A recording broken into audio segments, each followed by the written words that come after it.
그럼 가족들 것도 알아서 조사를 하는 건가요? 오픈해 줘야 되는 건가요? 알아서 조사하죠. 아, 네. 이거 불편하실 건 없어요. 그래서 다 해줄 거예요. 네, 네. 그게 불편한 거죠. 마음이...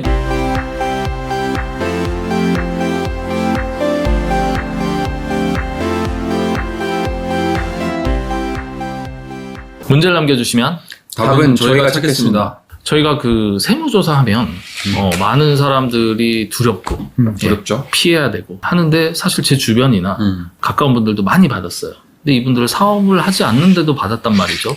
자, 이름하여 오늘 얘기는 자금 출처. 이거에 대해서 많은 분들이 인지하고 계실 텐데 자금 출처도 세무조사다.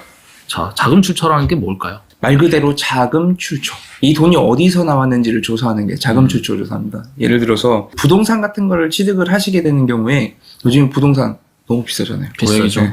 비싸다 보니까 비싸요. 이 사람 소득으로는 예를 들어서 1억밖에 형성될 여지가 없는데 이 부동산이 10억짜리예요. 근데 등기를 떼보니까 그 뒤에 뭐 대출도 있고 막 이렇게 있어가지고 계산기를 두드려 보니 한 3억이 비는 거죠.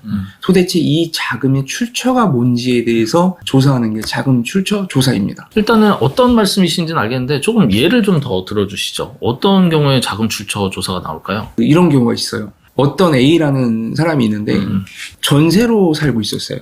전세로 살고 있다가 나중에 그 전세 살던 집을 본인이 취득을 했죠. 근데 이분의 소득을 보니까 연 2천만 원 정도의 근로소득밖에 없었던 거죠. 그래서 조사가 진행이 됐는데 알고 보니까 이분 로또 당시에는 30억, 그렇죠. 60억, 30억, 40억 막 이렇게 당첨이 됐을 당시인데 로또에 당첨이 돼서 본인이 살던 집을 본인이 취득을 하시게 된 경우가 있었어요.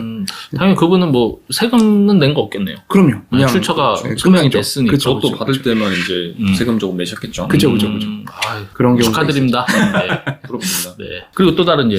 근데 가장 일반적인 경우에는 이제 사회 초년생 혹은 뭐 20대, 30대 초반 이러신 분들이 서울 혹은 경기도권의 괜찮은 아파트를 취득하실 때 고액의 아파트를 그렇죠. 뉴스에 나오죠. 네, 나의 소득 규모 대비 또 고액의 아파트를 취득했다. 물론 대출은 껴있겠지만 자금이 부족한 거예요. 국가에서는 강하게 의심하고 있어요. 이 자금을 부모님으로부터 받지 않았을까? 혹은 다른 자금 원천이 있지 않을까? 금고에서 가져온 네, 거니까. 그 자금은 뭘까? 거기 자금이 확인됐을 경우에 어떤 세금을 부과할 수 있을까를 확인하고 싶거든요. 네. 그게 바로 자금 출처 조사죠. 자, 일단 자금 출처 사례까지 이렇게 좀 정리해봤는데 자금 출처 조사하는 방법 뭐 이런 거에 대해서 조금 말씀을 주신다 그러면. 자금 출처 조사를 하면 가장 무서워하시는 게 그거예요. 나 포함해서 그 우리 가족분들의 계좌가 다 확인될 거예요. 왜냐하면 알고 싶거든요. 네. 부모님한테 받은 게 있는지 나의 계좌만 본다고 되는 건 아니에요. 왜냐면 현금으로 받을 수도 있거든요. 그렇죠. 그럼 이제 부모님의 계좌를 확인해서 나의 부동산 취득 시기 근접해서 부모님들이 현금이 인출됐는지 혹은 나의 이체된 내역이 있는지 그 자금을 내가 부동산 취득 자금으로 썼는지를 확인하기 위한 금융조사가 가장 무섭습니다. 사업하시는 분들이면 더 무서울 거예요. 나는 분명히 부동산 하나 취득했는데 내 사업과 관련된 계좌가 확인돼서 그거와 관련된 또 다른 세금 문제가 발생할 수도 있다는 두려움이 가장 크실 거예요. 이 자금 출처 그럼 조사가 나오면 본인의 계좌를 무조건 오픈을 해주는 건가요? 아니면 알아서 조사를 하는 건가요? 알아서 조사를 하죠. 아, 그럼 가족들 것도 알아서 조사를 하는 건가요? 오픈해 줘야 되는 건가요? 알아서 조사를 하죠. 아, 네. 이거 불편하실 건 없어요. 그래서 다 해줄 거예요. 네, 네. 그런데 좀 그게 마음이 불편하죠. 그게 불편한 네, 거죠. 마음이 너무 손은 불편하지 않아요. 마음이 좀 불편합니다. 그래요. 그럼 이게 조사를 한다라고 게시한다라고 통보가 온 다음에 조사라는 거죠? 미리 조사하고 오는 건 아니죠?